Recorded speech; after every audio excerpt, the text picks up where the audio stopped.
2019-এর লোকসভা নির্বাচনের প্রচার শেষে প্রধানমন্ত্রী নরেন্দ্র মোদী ধ্যানে বসেছিলেন কেদারনাথে। সেবার প্রচার শেষের পরও দিনভর সোশ্যাল মিডিয়া এবং সংবাদ মাধ্যমে দেখানো হয়েছিল তাঁর সেই ধ্যানের বিভিন্ন মুহূর্ত। বিরোধীরা অভিযোগ করেন 19-এ প্রধানমন্ত্রীর সেই ধ্যান ভোট বক্সে প্রভাব ফেলেছে। 2024-এর লোকসভা প্রচারের শেষেও একইভাবে ধ্যানে বসবেন প্রধানমন্ত্রী, এবার ভারতের দক্ষিণতম প্রান্ত কন্যাকুমারীতে। সেটা নিয়েই মোদীকে বিঁধলেন তৃণমূল সুপ্রিমো মমতা বন্দ্যোপাধ্যায়। মমতার প্রশ্ন, ধ্যান করলে কেউ ক্যামেরা নিয়ে করে? বারুইপুরের এক সভায় মুখ্যমন্ত্রী বলেন, আপনি আর থাকবেন না মোদীবাবু, আপনার মেয়াদ 4 তারিখ পর্যন্ত, বরং আপনি গিয়ে ধ্যান করুন। ধ্যান করলে কেউ ক্যামেরা নিয়ে ধ্যান করে?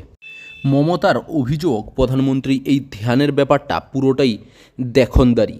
তিনি বলেছেন, প্রত্যেকবার যেদিন শেষ নির্বাচন তার আগে কোথাও না কোথাও ঢুকে বসে থাকে আর দেখায় ধ্যান করছেন। পুরো জায়গাটা এয়ার কন্ডিশন বানিয়ে নেয়। মমতার আক্ষেপ, তিনি নিজেও ভেবেছিলেন কন্যাকুমারী যাবেন, কিন্তু সেই জায়গাটাও আরএসএস দখল করে নিল, তাই সেই পরিকল্পনা ভেস্তে গেল। তৃণমূল নেত্রী বলছেন, আমার খুব দুঃখ হয় কেন সবাই চুপচাপ থাকে, কেন কেউ প্রতিবাদ করে না।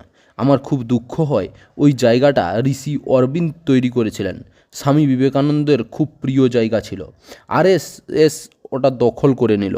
এরপর সরাসরি মোদীকে কটাক্ষ, উনি নাকি ঈশ্বরের দূত, তাই যদি হয় লোকে ওনার ধ্যান করবে, ওনার তো ধ্যান করার প্রয়োজনই নেই। চাকরির খবর থেকে শুরু করে নিয়োগের খবর থেকে শুরু করে ঝড় ঝঞ্ঝা, দেশ বিদেশ, রাজ্য, জেলা এবং আপনার শহরের খবর একটা চ্যানেল আমাদের newsbangla.com-এ সবার আগে আপনারা পেয়ে যাবেন। তাই চ্যানেলটাকে অতি অবশ্যই সাবস্ক্রাইব করে পাশ থেকে বেল আইকনটা ক্লিক করে অল নোটিফিকেশন অন করে রাখুন। জয় হিন্দ, জয় ভারত।